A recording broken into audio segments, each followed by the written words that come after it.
A1. A1. A1. Yeah. Truly. Cooler and I'm flyer too. Damn. Cooler and I'm flyer too. Welcome back to the show that's cooler and fly too. A1 Forever Sports. I am Chris Tip Moore. Boss of the Flesh, where you can have more with the vision. And today we are talking about these Atlanta Falcons, the recent developments that happened. I know I kind of been slacking on it, doing other things, but in order to catch me back up to speed, and in order to further pretty much explain what has really happened, I'm brought in, of course, my main man, Aaron Freeman at Falcon Fans on Twitter. Let him come in. I said we're going to talk about this Desmond Ridder situation. I believe, and he is ready now. So I'm just going to go ahead and bring him in. This is the Atlanta Falcons Desmond Ridder coming out party, hopefully. All right, let's bring my guest in.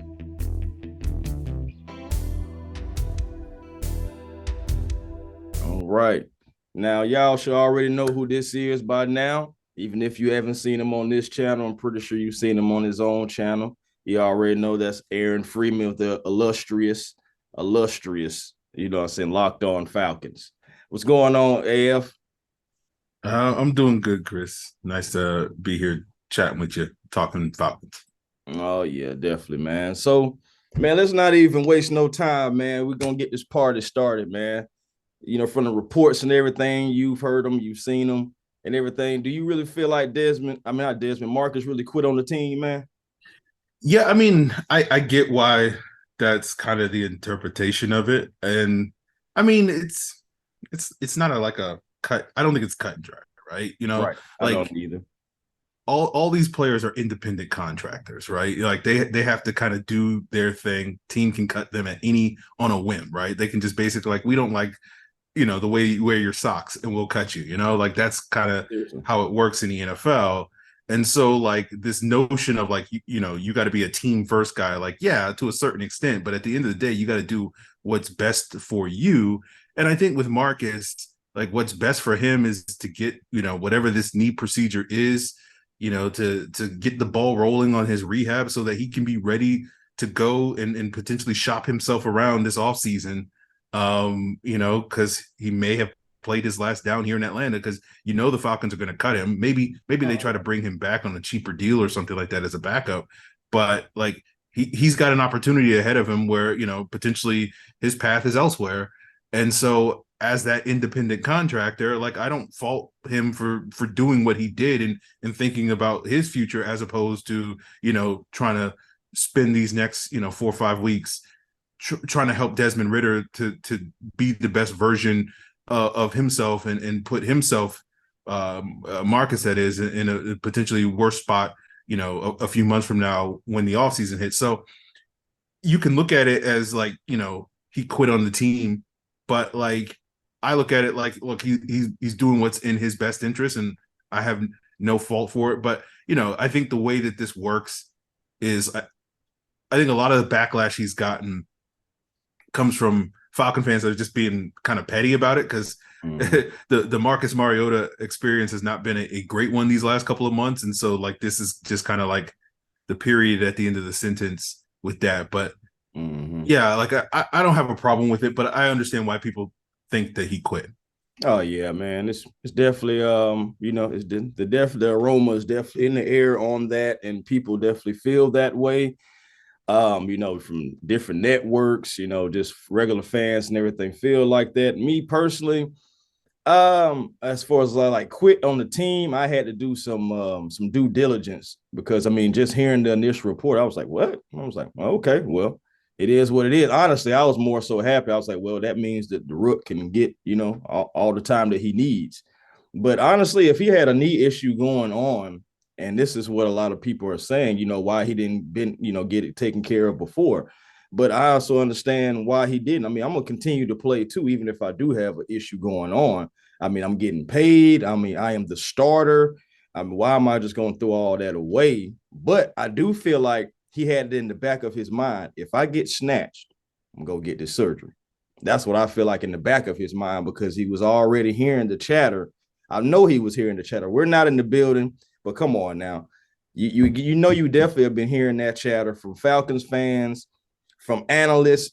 My goodness, you see anything about Marcus, you already know that it's going to be some, oh yeah, he can do some good things, but it's a lot of inconsistencies. He's inaccurate, blah blah blah. So I feel like he had it in the back of his mind. If I get pulled, I'm going to get my knee taken care of so I can, like you just said, further my career, possibly, give myself an audition for next year, because I do not believe that he is going to be a Falcon next year. Yeah, I think that's a fair assessment how it went down.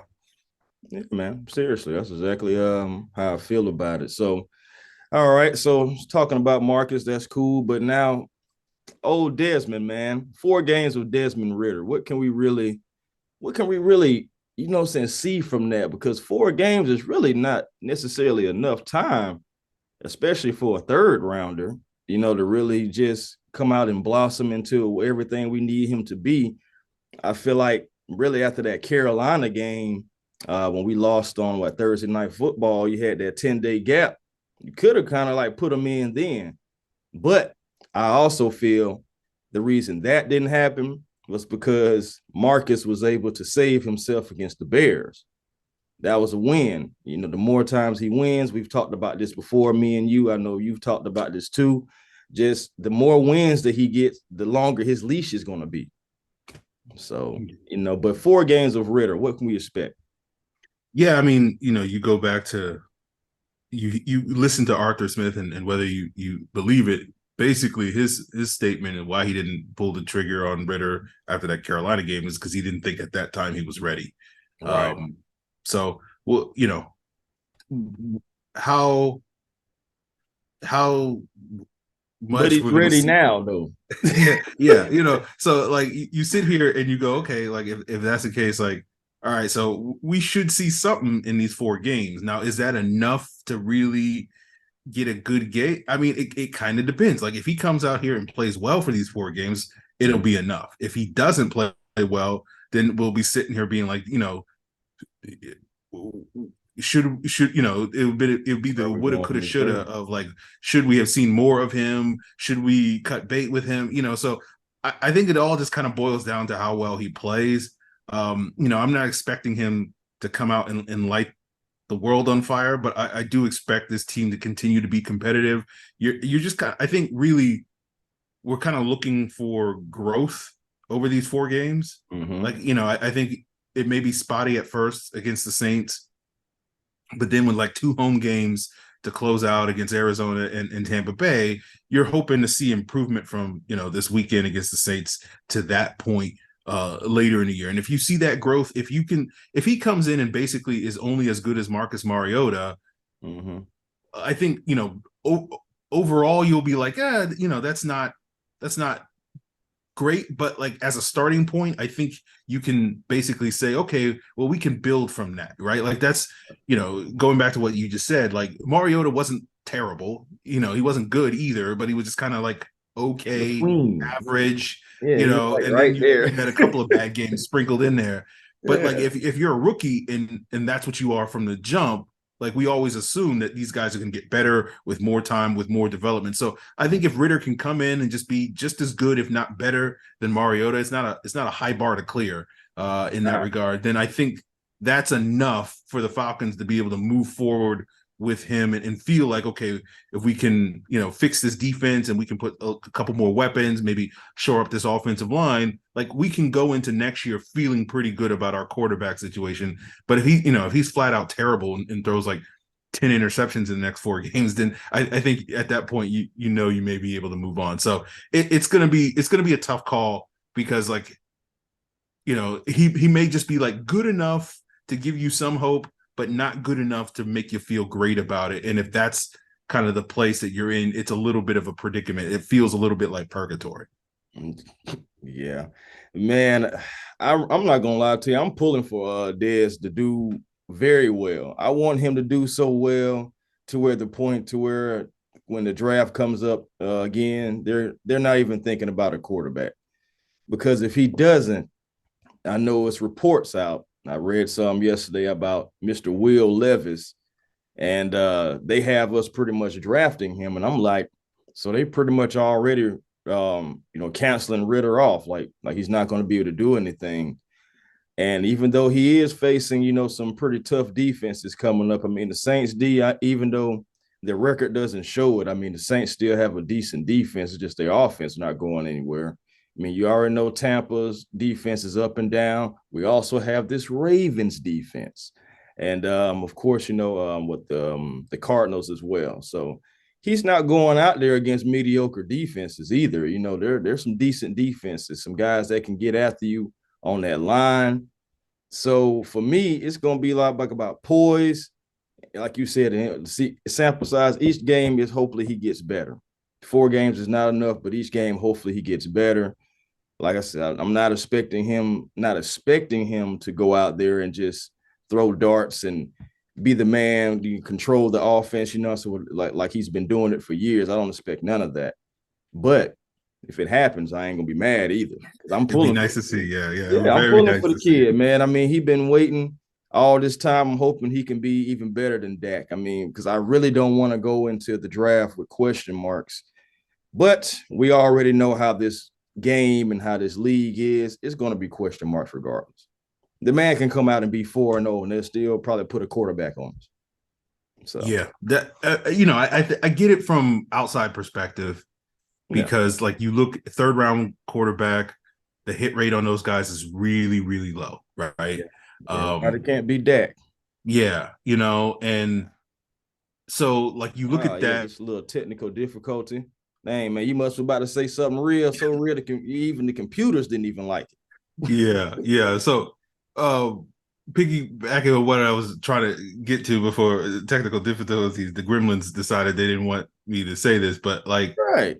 The hit rate on 3rd round quarterbacks is really low. So I get why other people just sort of assume that, you can upgrade that position with particularly a 1st round pick, in part due to the fact that last year's quarterback class was not great. And based off of when those guys got drafted, the NFL treated it like it's a historically bad draft class. And this class, while I don't think it's going to be incredible, like historically good, it does look like at least average or better. And so you feel good, or at least a lot of people outside the building in the organization will just automatically assume a 3rd round pick, 1st round pick, it's no conversation. You can get a better option in this upcoming draft. But the thing that's interesting to me with the Falcons and their sort of development program, like this is something I've been talking about a couple of times on Locked On Falcons, is they seem to have a plan when they draft these guys. And that plan doesn't always mesh with, I think, what the outside opinion is.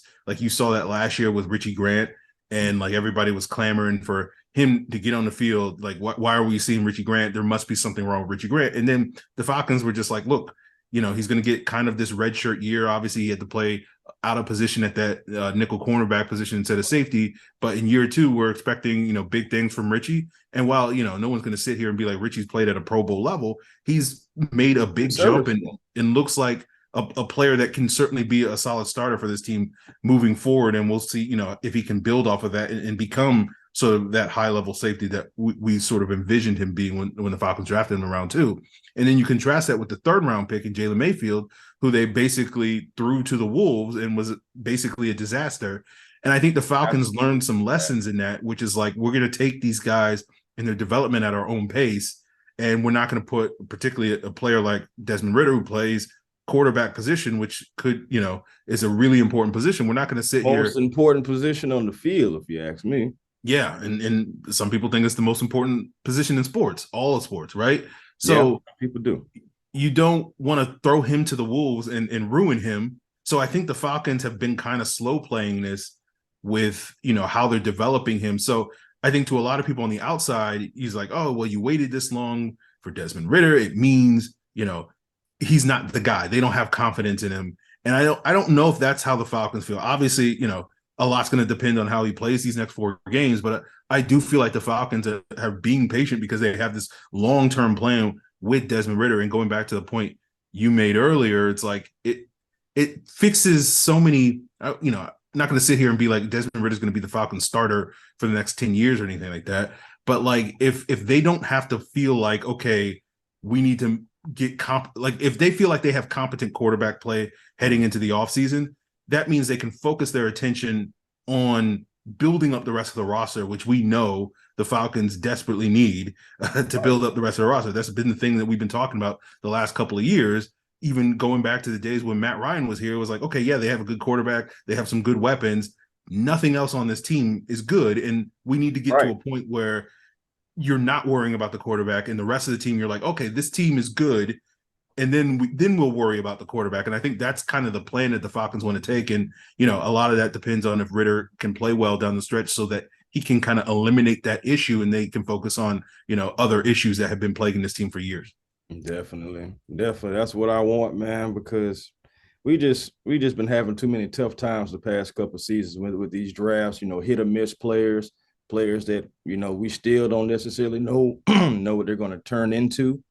So in order to go into this draft, not to be worried about a quarterback or a possibility of a quarterback would be great, because we definitely need other positions, especially on that defense, that line. I don't know, you know, if we're going to stay 3-4, go 4-3. I don't know, honestly. You know, of course, that's up to the coaches. That's what they get paid for. But, I mean, that defensive line, man, I feel like we have to find, like, that person next to Grady Jarrett while we still have the chance before Grady fizzles out, because, you know, nobody can beat Father Time as far as, you know, professionally. So I really want to get somebody next to Grady, and I really want to get somebody on the other side of AJ consistently. You know I like D. Alford, but I kind of like his position. I don't think he can be like that number 2 just yet. I mean, not saying that he can't put the work in to do it. We're just talking about present day. So I really, you know, and then that safety position, you can never really just, you know, have enough good safeties. I mean, Richie Grant, of course, he's what we hope will turn into, but we still don't know. So we still have other questions, and we have questions on offense as well. That offensive line. I mean, what other than Drake London and Cal Pitts, you know, and we hoping that Cal comes back, you know, 100%. We have a lot of questions. So quarterback, you know, so it would be nice not to have a question about, but I do understand that, hey, man, 4 games just may not be enough. Yeah. So give Desmond Ridder a record, man. What 0-4, 1-4? I mean 1-3. What 2-2? What you got, man? I was looking at the playoff, like those like the ESPN playoff machine that allows you to sort of predict the rest of the season. Yeah. Mm-hmm. So I was like putting in like, okay, if the Falcons lose to the Saints, you know, can they still make the playoffs? And it's like, yeah, technically they can, but they would basically need the Panthers and Bucks to kind of lose out, because they're not going to be able to win really any tiebreakers if they lose this weekend. Exactly. So like a must-win game, really. Yeah. So like, you know, whether the Falcons actually win the game or not, you know, I feel like they should have a chance to do so. I predicted them earlier this week to do so. But you know, I'm thinking 2-2. No, I'm thinking, yeah, let's go 2-2, right? Yeah, like, I'm right there with you at 2-2. I think they can beat the Saints. I think they can beat the Ravens, but it's gonna be tough. Even, you know, we don't know if Lamar's gonna play in that game, but even without Lamar, that's gonna be a tough defense to go up against. Yeah, that may be the toughest defense out of all 4 of them.